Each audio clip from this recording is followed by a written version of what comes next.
Welcome to episode 33 of Cyclops is Waiting for Me, an X-Men the Animated Series weekly recap podcast. I'm Rod, and for the first time in several weeks, we have a backup, including the other two episodes we recorded that I forgot to turn this on. I'm JC, and I am incredibly confident. Cyclops is Waiting for Me is our weekly podcast series. We're going back and watching every single episode of the original 1992 X-Men the Animated Series and their original intended script order, building up to the release of X-Men 97, coming to Disney Plus in fall of 2023. And for those of you who are wondering how we determine the order of these episodes, we utilize an order that is listed in Previously on X-Men, the Making of an Animated Series by the lead showrunner Eric Lewald, which is also available for reference on Wikipedia.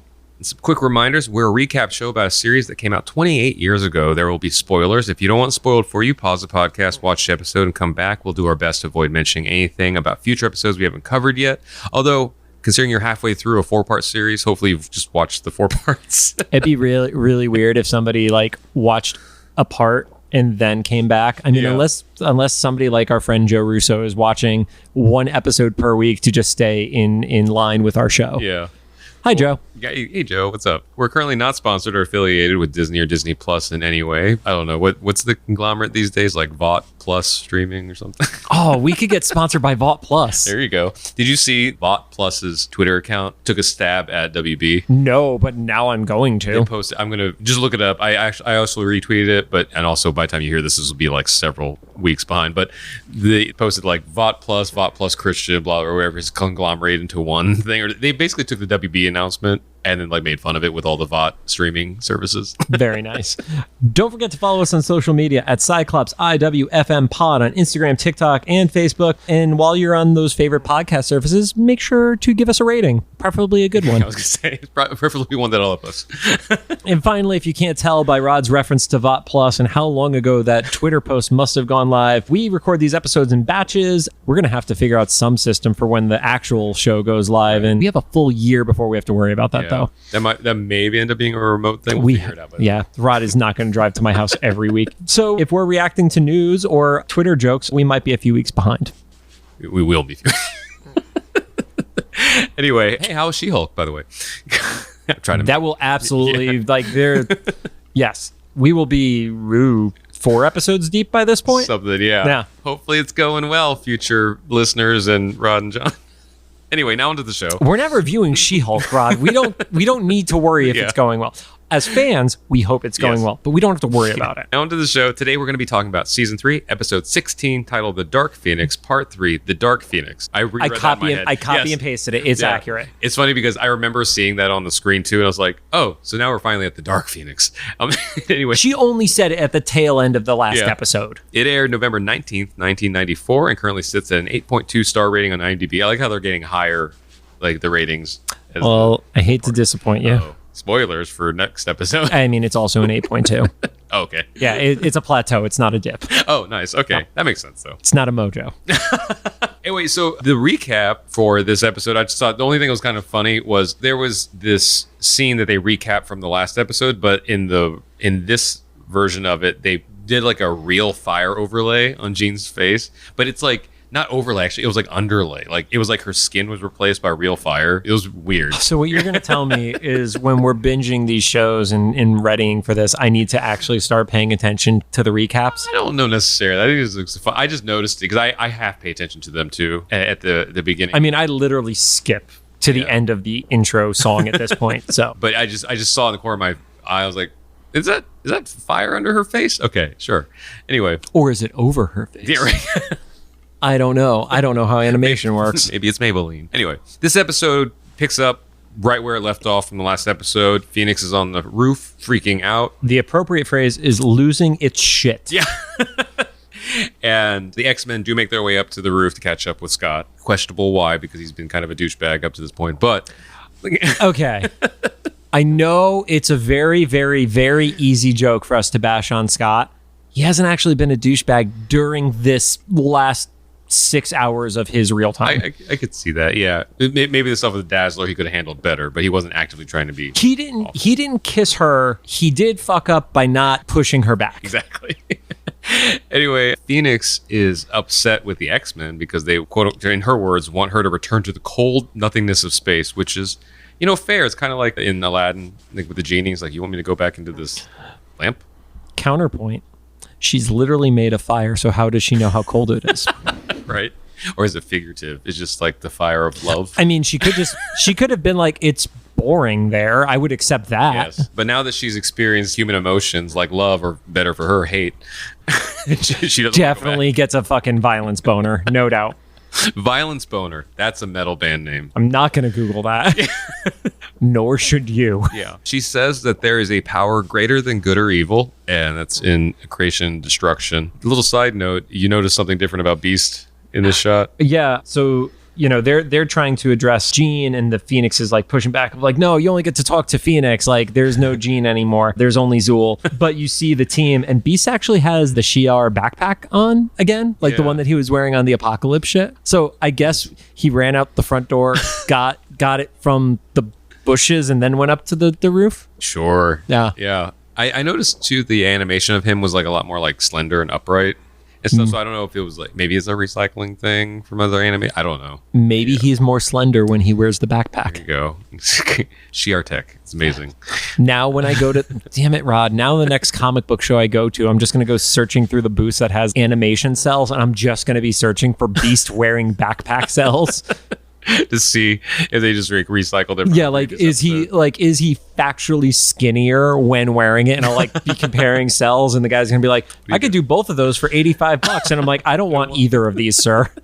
I'm comparing notes. Yeah. And I just take a picture with my phone and run off. Anyway, so Scott's calling for Jean, and Jean breaks through for just a second. She begs Scott for help and not to leave her, and then the Phoenix takes over and throws them all off the roof. People kind of got like yeeted in groups. It was good because Rogue ends up catching Gambit, and then Wolverine just continues to fly past into the lake. And he just says ducks out of nowhere, where in my head canon, I would like to think it's because he actually said fuck, because as a kid's show and he's heading towards the lake, he just says ducks. And then he says he hates ducks. Yeah.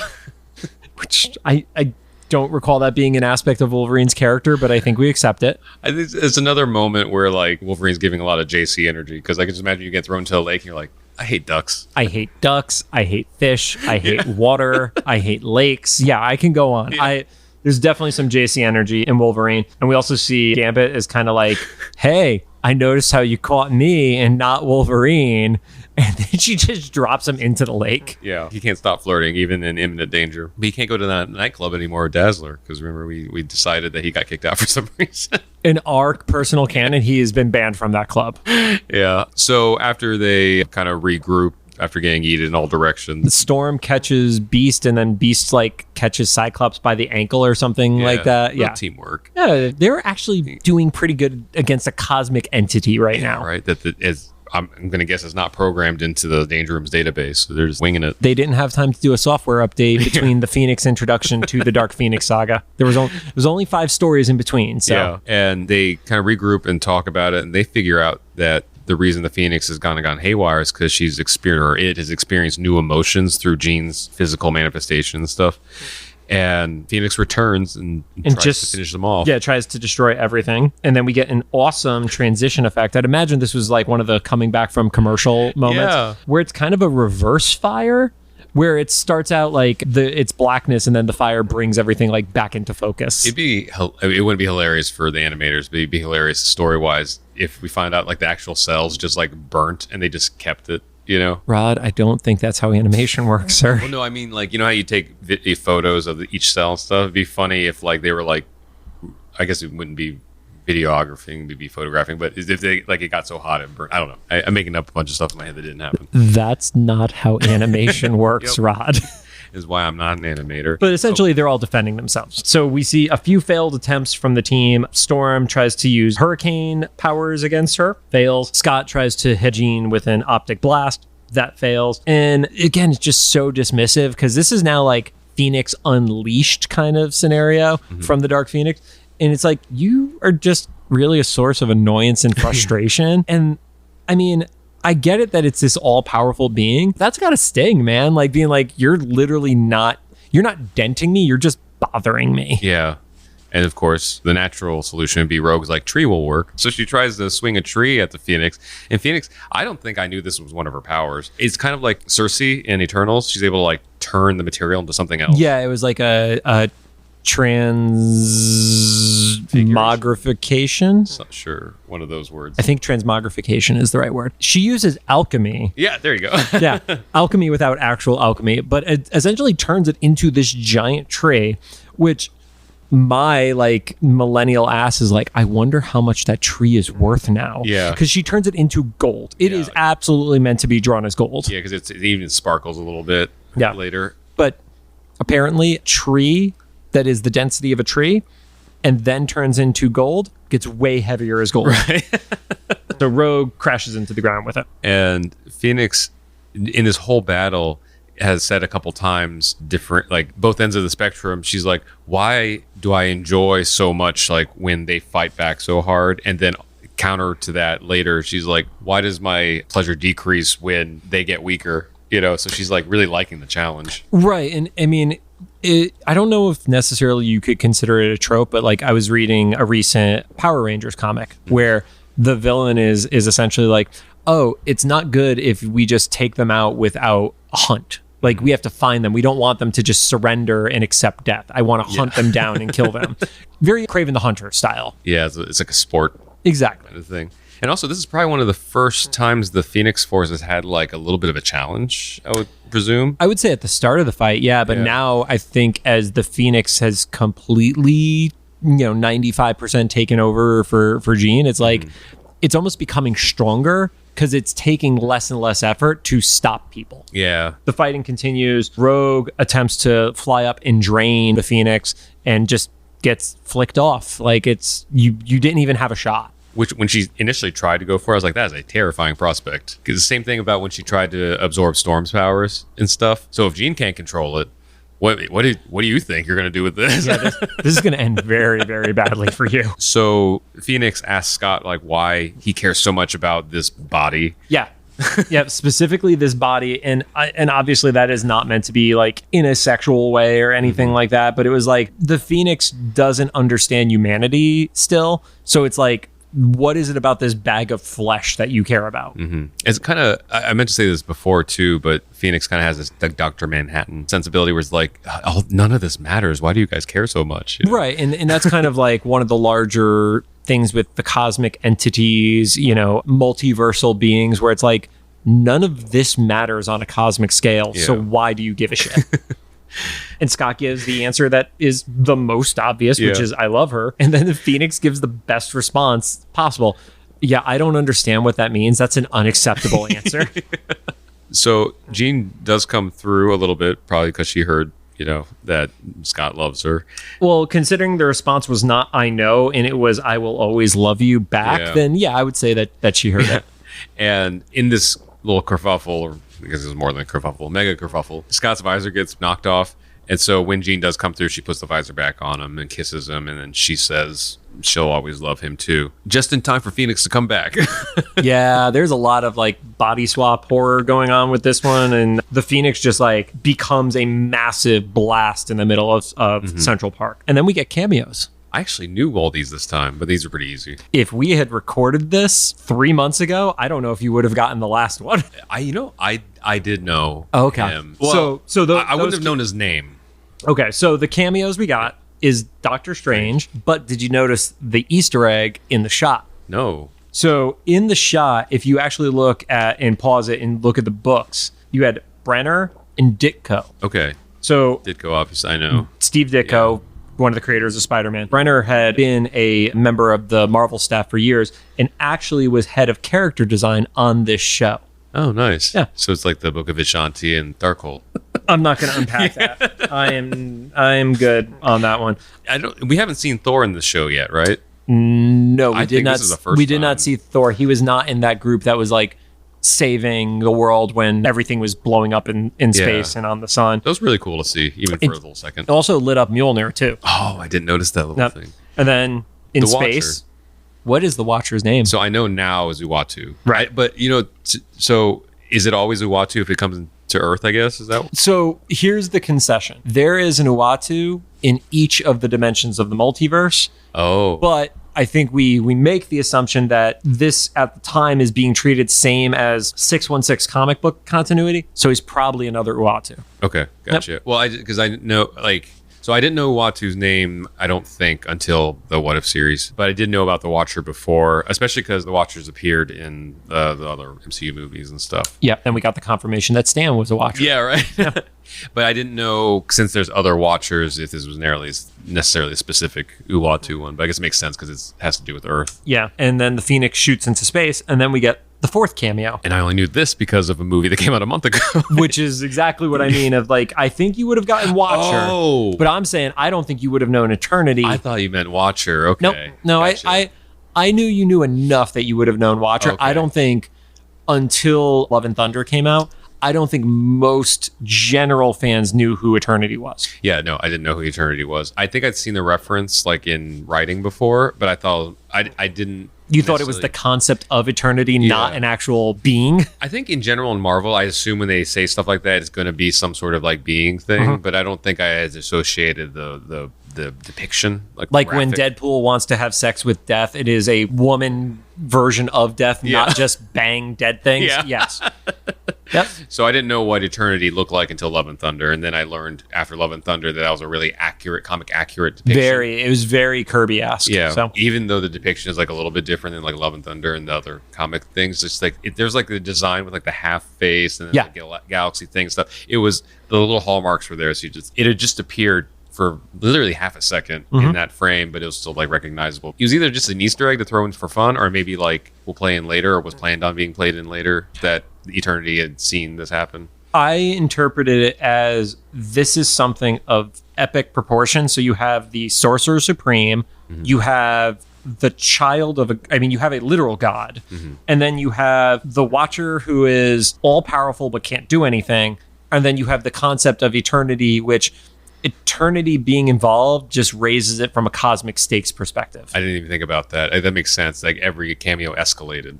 Yeah. That makes sense. Yeah. Okay. You have human with power, baby god, cosmic entity, possibly strongest cosmic entity. Yeah. And they're all seeing the thing that could destroy everything. That makes sense now. Yeah. Okay. And then pops into a little wormhole. And the only thing that was a little confusing from an animation perspective is the planets seemed very close together. So it was like, oh, are we past Saturn or are we in like multiple galaxies beyond at that point? But regardless, a wormhole pops up and the Phoenix goes into further space. To that point, though, I think that's kind of like an animation trope, right? That everything's much closer, and they make fun of that in Love and Thunder as well. It's not really a spoiler, but maybe spoiler if you haven't seen Love and Thunder. No, it's not. There's like this planet, and like they're flying towards it. And in any other movie or animation thing, you're like, oh yeah, so in an hour we'll be there, and they just literally run into it because it's like right there and it's flat, and it's kind of a small rock. Yeah. So that's why I imagine this universe is like, oh yeah, the Phoenix can literally just like, without stretching, just reach one arm to Saturn, one arm to the black hole, just bring them together, you know? But yeah, so then we cut to something we haven't seen at all in this 4-part series yet, is a Shi'ar ship. And it's not any of the Shi'ar that we know. That is a lie, and you know it, sir. We saw Shi'ar ships in the flashbacks of the origin. Oh, that's true. Sorry, I just had to do that to be a joke. I didn't think about that. Yeah. You know, even though I didn't skip it in person, I mentally checked out when Emma Frost was recapping that. Because, like, I know this. But we see the inside of a Shi'ar ship, and they make a point of saying that they're mapping out a dead star system. Yeah. Do you know the significance of that in particular? Other than it's just uninhabited? So, well, why is it significant that they chose to do that? I don't know. So in the original comic for the Dark Phoenix, this star system that Phoenix plunges into the sun as a recharge, essentially, because it's being born again. How do you, as a cosmic entity, get more power? You suck the life out of the suns. Suck the life out of the sun causes it to go supernova, right? Conceptually. Yeah. In the comic, the star system that is destroyed has 5 billion living beings within its system. So they couldn't do that, it being, a kid's cartoon. Yeah.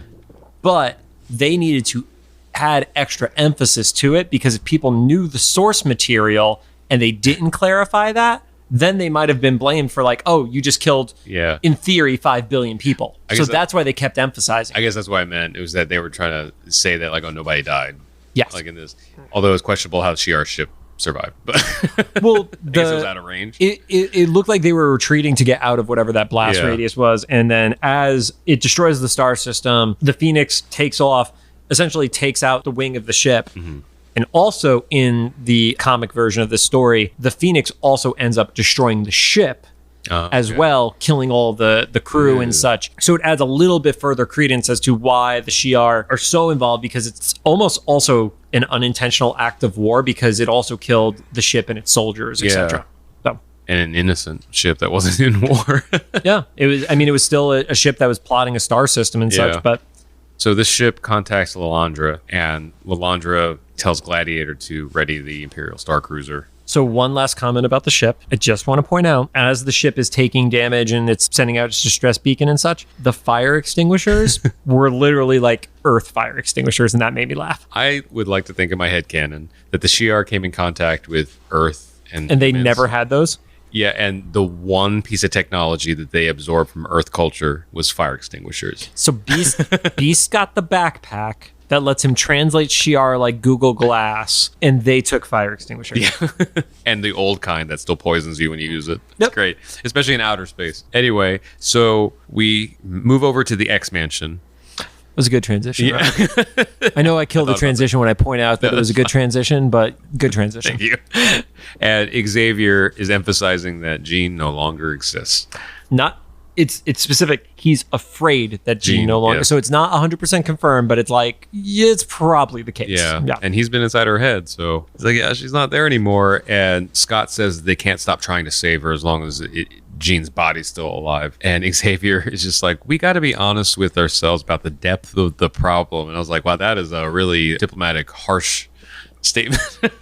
and they also point out, like, they can't force the Phoenix out of Jean. Like, they essentially need to make the Phoenix agree that it has to leave Jean's body. And it's like, after the whole, like, coldness and emptiness of space, I don't think that thing is going to agree to leave, at least without popping into another body. At that point, they get interrupted because Scott says he senses Jean is coming back. Good old psychic rapport. Right. Yeah. And she is flying back. She is. Just destroying a obviously uninhabited solar system. And Wolverine points out that, Phoenix can just melt anything with her mind. Is it mind? Consciousness? Power. I mean, yeah. Yeah. And it's if it has the ability to do it, why hasn't it? Yeah. And the conclusion is like, well, Jean must have some small measure of control that prevents it from killing them all. Yeah. And so Scott and Beast figure out, oh yeah, so she's still in there a little bit. So I guess that kind of squashes Xavier's, like, she's not there anymore. And so Beast suggests that they come up with a mnemonic scrambler. Yeah. To kind of not mess her up, but... Oh no, it's to mess her up. the whole concept behind it is essentially they need to scramble her thoughts so dramatically that she can't have a coherent thought, with the concept of that being like, oh, if there's no coherent thought, then the Phoenix is going to jump out, because without coherent thought, you can't experience emotion, which I don't know if that's true, but sure. Yeah. And so Gambit shows up with shots. The end. Anyway. No shots taken. When they're going through this thought process and planning process, Xavier starts to feel the tinge of guilt, realizing that when Jean came back, him and Moira were just essentially rebuilding Jean's mind. And while that seems like something that is a good thing to do, I mean, if I went through this shit, I would want my mind rebuilt. But it's like, oh no. Instead, it made her the perfect host for the Phoenix because the mind of Jean was being made stronger. I took it too that since they were making Jean relive so much of the various emotions and stuff, and that's probably part of it, is making the Phoenix like hungry for all that stuff, and especially the trauma, which is probably where the dark and hateful part came in. Yeah. This is like a little Marvel tangent, but like I love the scene in Shang-Chi where Katie, Awkwafina's character, she makes a comment, and then the third act of the movie, it's like, I always knew there was something, but I never pried. It's like, that's a real G. It's a real friend, Yeah. And I think that's a lesson that Xavier and Moira learn here. Like, maybe we shouldn't pry, And, I was waiting to see how you were going to turn that back, but no, you nailed it. It was like, we went too far. We had all the best intentions, but it ended up blowing up in their faces. And it's kind of to the, I'm not a mental health expert, but I've been through some of the process. Better Health, if you want to sponsor us, we are open. But I've been through some of the processes, and one of the things is, like, for most cases, people will talk about it when they're ready, and I think that is something they at least wanted to touch on, even at a surface level. Here is like, yeah, we forced this woman to do too much too fast, and it's kind of made all of this worse. Maybe, just maybe, Scott shouldn't have gone to the club to meet up with Dazzler. Right, that's part of it. It's been a hell of a 24-hour period. Yeah, that's another thing we need to point out. This has all been like in a day. Actually, this still might be the same night. Right. Yeah. Like, because we haven't had a time where, like, I don't know, maybe when Jean went into space and destroyed the star system, but all the stuff between Dazzler seeing the makeout at the club, the fight at the the inner circle, the Circle Club, and this might all just be, this might be 4 a.m. right now. Yeah. And then we kind of cut to the montage of creating the mnemonic scrambler beast. which had 2 moments in it, one that I loved and one that I hated. So I did notice a little Easter egg. Beast has a photo of Carly on his computer, Which was the one I loved. Okay. Because good for Beast, and I'm glad that that's still a thing for him and it's in his heart. Was the 3D printer the part you hated? No, I was neutral to the 3D printer. Okay. His mouse was on the left. I didn't even register that. So he's literally, left-handed. Dude, the mouse on the left. I'm like, no, that's not Beast. That's a brutal character. Yep. I refuse. He's in canon left-handed. Yep. I didn't actually hate it. It just stood out to me. It was like it was a very obvious design choice that it went there. So let's do the good old Google. Or is Beast left-handed? Well, you know what I was gonna say, or someone messed up and flipped the I love cell. is Mr. Beast left-handed as the autocomplete. There is nothing canonical that tells me that he's left-handed, so I call bullshit. Okay. I was gonna say maybe they flipped the cell, but no, Carly's name was written not reversed, so in that image, whatever. Yep. Anyway, so this Magic 3D printer in the 90s fully printed a headband that's a mnemonic scrambler with all the technology and everything in it. It's amazing. X-Men predicted 3D printers. There you go. Meanwhile, in 2022, people can't get the filaments unstuck. So, But I did see advertised recently a metal 3D printer. ooh, have you seen the food ones? I think they're far from being like approved yet. It's going to be like all soy and the things I don't eat, so it's No, fine. they were fungus. That's somehow worse. Anyway, So he gets the fry your brain hat, and then he immediately asks if anybody wants to be a volunteer. Yeah. And it's kind of like no, I'm good, dude. I get that you wouldn't want to be a volunteer, but I also think it's very important to test that before you go against like a cosmic being. Wake up Jubilee and put her to use. There you go. Fry the teenager's brain. But TV and video games are already doing that anyway. They don't think Jubilee has a coherent thought in her head already. Because it's chili fries, right? So in the Tower of the X Mansion, Cyclops is up there. I don't know, whatever. He's kind of clear his head or whatever. And he senses that Jean is near, but not where necessarily. And so we catch up with Jean. She's coming back. Yeah. Well, I guess to him it is near because she's back on Earth now. Or at least our solar system. Yeah. And we catch up with Jean, and she's going to what we assume is her He has childhood home. space GPS. There you go. Space GPS. Telekinetic space GPS. So Jean goes back to her childhood bedroom, we assume, because we see a bunch of like a kid's room set up and stuff. Yeah, she goes into the house, and you get the impression it is her family's home because she says, "Mom, Dad, I'm home." She sees her cat. The cat's name is Prometheus. Which means nothing. Yeah. Just for clarity, we looked it up. Prometheus has 1 episode. According to fandom, is still alive. So good for Prometheus. It's a 30-year-old cat. Yeah, because and he's a black cat. I think black cats are awesome. And You're biased. Yeah. And he hisses probably because he's like, there's some dark thing inside there that I won't be part of. And that's why he's still alive, because he left that house. Yeah. If this was like the movies, that cat would not have survived. She goes up into her room. There's a band poster, which I looked at and I couldn't get the reference. It was called the Flat Bills, which that was, if that's a joke or a pun, I missed it. Maybe it's another duck reference. Who knows? Oh, there you go. Yeah. Someone on the staff hates ducks. But did you notice the stuffed doll that she was hugging? It was like a Cyclops. Oh, Yeah. God, my God. Okay, this is not even staged. As I was saying it, jeez. Okay. I watched this episode twice in preparation for this, and I didn't put that together until I said it out loud. She grabs a Cyclops doll. Okay. I don't want to do a video podcast because I don't want to edit it, but there are some moments that I really wish I had a hidden camera set up, because the genuine change in Rod's face as it clicked was so pure. It was good. It was good, Rod. It's okay. Okay, so she's always kind of had a thing for Cyclops is. Not even that. I just needed you to say it out loud. All right. Well, she dances around the room like a little girl. Yep. And she's basically, the whole time she's in a childlike state. Yeah, there's like a higher pitch to her voice. It's like, we've had multiple versions of Jean. You had regular Jean, you have Phoenix / Dark Phoenix Jean, you have under Mastermind's control.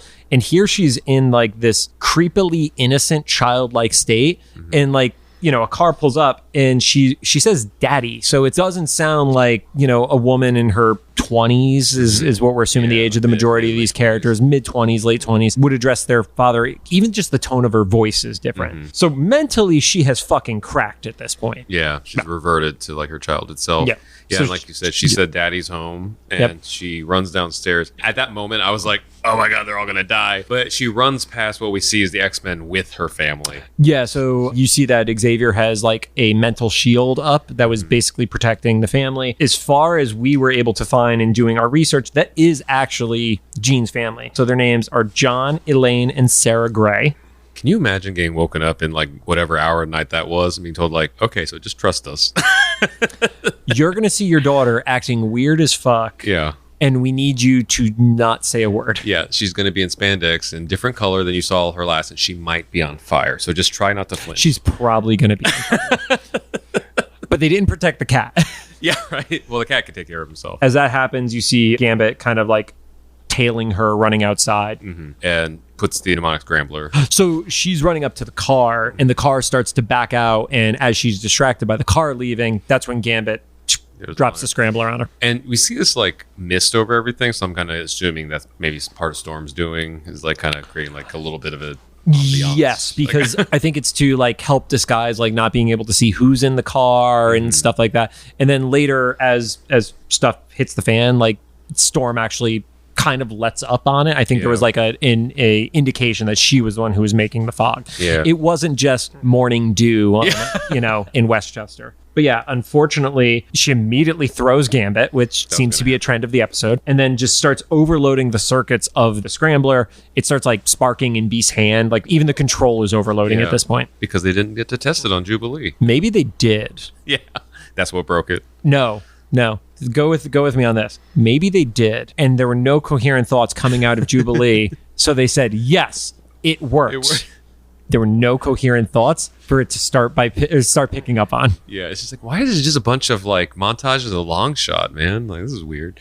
Anyway, as Phoenix is overloading the scrambler, Wolverine tackles her, and Jean comes to for a second. Says, this is really harsh. Says if he truly loves her, that he's gonna do it, and we all know that means kill her, and he can't. So the interesting part for me here is in other media, Wolverine has killed Jean. Oh, jeez. So, spoiler for a 20-year-old movie, X-Men: The Last Stand. You don't need to see it anyway.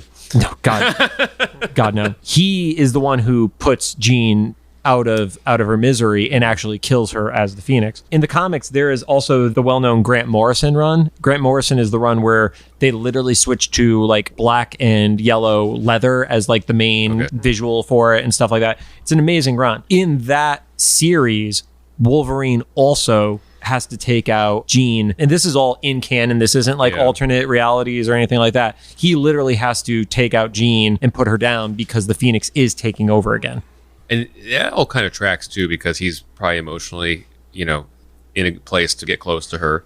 It also has like the kind of the power and the resilience to like be able to do something. Right. And if you also look at him from like a character arc perspective, it's acknowledged that he has done some messed up stuff in the past. Like, he was fighting in the not Vietnam War or whatever it was in this timeline. Like, he was a soldier. He was on the task force with Maverick and Sabretooth. They don't point blank say it, but he's killed people. Yeah. There's no doubt in our mind that in the canon of this world, even if it's not said because it's a kid's show, Wolverine has killed people because he had to do it.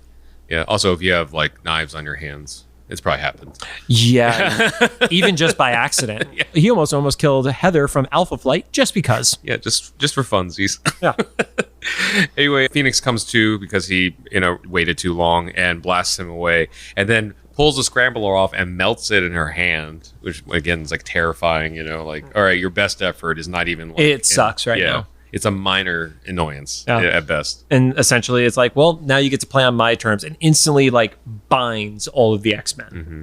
And we get the sense that, well, she's getting ready to melt them. Remember that thing? And then we find out that Scott was actually the one in the car. So he gets out. Why he waited to this very moment to be dramatic, maybe? He gets out and starts talking to Jean. We get love. I feel like this episode, love is interchangeable with family in Fast and Furious. Yeah. You don't need logic when you got family. And Jean comes through because it's Scott, and Xavier attacks her mind in that moment. Yeah, in the moment of vulnerability, I don't want to call it weakness, but vulnerability, yeah. Xavier takes a mind blast, and it stops her for like a half second. And he says, we have to destroy what's inside of her. And then immediately she regains power as the Phoenix and just decimates Charles's floating wheelchair. Yeah, I love it because in my notes I said like Xavier says they must destroy her before she woke up.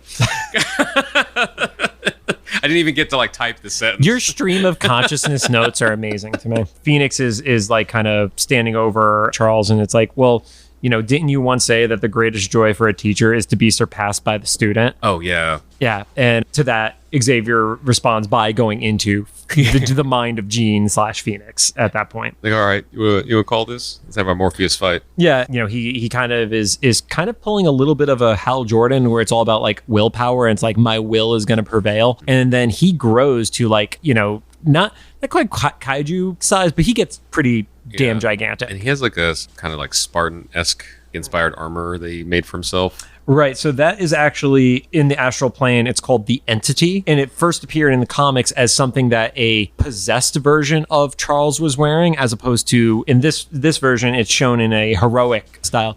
But yeah, it was like Spartan Roman gladiatorial style armor. I think that was one of the things that in the HeroClix unboxing that Matt was actually referring to when we were looking at what some of the giant figures could be. We were trying to figure out if that was the one, which, by the way, that should be live right now on our YouTube channel. We had Matt Robb join us, and we did an unboxing of the Dark Phoenix Saga HeroClix. Yeah, those were cool. Yeah. Okay. I forgot to put the promos at the beginnings of the other episodes. Well, surprise. Now you know it's there. Yeah. Also, I think we have a couple of shorts and reels and TikToks too. Me and John opening up some cards. Man, it's been a while back. No, those were Dice Masters. Dice Masters. It's been so long, I don't even remember how that went, but I still have them. So. I was going to say, you have it on your phone, so you better know how it went. So I just don't remember, but we'll all be surprised together when we rewatch this, because I won't remember to post them until I listen to this again. So Xavier in this battle is trying to bind the Phoenix. Yes. But it's a bit of a struggle, as we've seen before. I mean, it's a cosmic entity. I would hope it wouldn't be easy. But he does manage to get Phoenix / Jean into like a place where Jean's part of that can escape, because you see like... Yeah, you start to see the strength of the Phoenix, where it's talking about, how conceited humans are, how arrogant they are. Xavier keeps pleading to Jean to help him bind the Phoenix. And when that happens, he's actually able to literally put the Phoenix in like a cocoon of dirt. Something, yeah. Mind dirt. And Jean's spirit pops out in this astral form, and then they jump back into the real world, and Jean is no longer in the red Dark Phoenix death colors. She's in the green and gold. So. Yeah. So, she's good now. So Xavier says that the Phoenix is bound for now. He really highlights that for now. Right. But you do also get the moment between Cyclops and Jean where it's High Four Eyes, which still bothers me because it's literally named Cyclops, and you just hugged the doll. And then he says, "Hi yourself, Tiger." And that only bothers me because in Marvel Comics, Tiger is Mary Jane talking to Peter Parker. Nobody else gets to say Tiger. So it was just like a hey pal thing from like the 90s. I mean, it's definitely them flirting as best Scott can do it. And then, after that weird exchange, they make out, and the Shi'ar immediately show up. Lilandra gets out, and Xavier's like, "Why didn't you telepathically let me know you were coming?" And she just ignores him. He seems super thirsty when he asks that. Right? Yeah. And she says that Phoenix is a force that must be destroyed. And then we get giggling children for the Saban end card. The Saban end card is so awkward at times like this. Yeah. He's like, "She must be destroyed." You doing that is somehow creepier than the children's voices. Never do that again. It's on the internet. It'll live forever now. Oh, God. It is on the internet. We think that the X-Men have finally gotten a little bit of like reprieve from the night of hell that is the Dark Phoenix night. And then it's like, nope, now this intergalactic society wants the Phoenix dead. This moment I really liked because, like I said, we knew it was a 4-part series, but for like a second I was like, oh, is this where it ends? No. Yeah, and then they threw enough in. I was like, oh, okay, yeah. It's not just started, but this is not over yet. Yeah. So just some additional notes about the episode. The writer, Larry Parr, also wrote 1988's Pride of the X-Men. Oh, really? Yes. Oh, man. So you have this guy who wrote the failed pilot who ends up writing one of the best episodes of the animated series. You know, I will say it's been a long time since I've watched Pride of the X-Men. I don't necessarily want to say that the story is what did it in. The story probably actually kind of checks out because it's very similar to other X-Men stories where there's always some young mutant that is our eyes going into this wild world. Right. And some of the action was good. And the animation didn't look that bad. I think it was like the characters. It was just the fact that you hate Kitty Pryde and you are offended by all Australians. Right, there you go. Good. That will now live on the internet for forever. But I think it was just like the characters, they weren't like, it's interesting to see. Let's save that for when I can actually watch it and comment on it with you. So, but I think this specifically with the animated series that we did get shows how as much times we take jabs at the characters here and their weird mannerisms and stuff, they are like much more sophisticated than in that other thing and stuff. So I think that's why that failed. And then this one is like lived on in all eternity. And I do think you kind of, if you're doing an adaptation and you're keeping it, you're tied to the tone of the source material, you have a better shot of getting it right. Whereas if you look at, the 2 movies that have had it, the tone is all wrong, which is why the movies have flopped. Yeah. In case you've been living under a rock, they've tried to do Dark Phoenix twice. The same guy. Yeah. Dark Phoenix twice. And oh my God, it got worse somehow. Like I always joke about, but I kind of think it's true. You can see the relief on Jennifer's face when Mystique dies. Because she got to leave the shot. Yeah. She's like, I don't need to be here anymore. She was like, I am freed from this property. She's like, I got my check, I get my royalties, and I'm out. Yeah. And then only other note I have, and this is a comic specific one, at the time in the Dark Phoenix saga in X-Men, Beast was actually not an active member of the X-Men team. He's involved in the story moments because it's very focused on, the original core group as much as possible and those who have the strongest relationships with Jean. He was actually an Avenger at that point. He appears in the book, coming back to help, but all the stuff with Hellfire Club and that leading up to this, he doesn't show up until this, planning how to deal with Jean when she's returning from destroying the planet. I was surprised. I never knew the Beast was in the Avengers. That's amazing. I love just the total, like, I take certain things for granted because I've been reading comics for, 35 of my 39 years on this planet. And then it's like, oh, I say things and Rod's like, wait, that's a thing? Yeah, that's amazing though. It's kind of cool. I love that, and also love that we're getting closer and closer to a world where those crossovers can happen in the cinematic version for us. Well, the one thing that can happen is Beast was very close with Wonder Man, who we have not gotten Wonder Man formally in the MCU yet. So that was like his best buddy from the Avengers. So that can still happen. It's not like he was tight with one of the guys who retired. Yeah. I will co-sign if Kelsey Grammer ever wants to come back as Beast. I thought he did a great job and that was a great casting. I'm not saying that he wants to come back, but I feel like he was old in Cheers. Oh yeah. So I don't know if he physically could. You know what's funny about Cheers? We are older than the people in Cheers were in that show. Shut up, Rod. End the show, Rod. Yeah. Anyway, on that note, thanks for joining us. If you have any thoughts, make sure to drop them into the comments for either the YouTube upload or official Instagram post about this episode. If you like what you heard, we'd appreciate a rating on the podcast app of your choosing. You can find us on Apple Podcasts, Anchor, Spotify, Google Podcasts, and CastBox. Actually, speaking of being old, I think by the time this episode gets posted, I'll be 40. That's weird.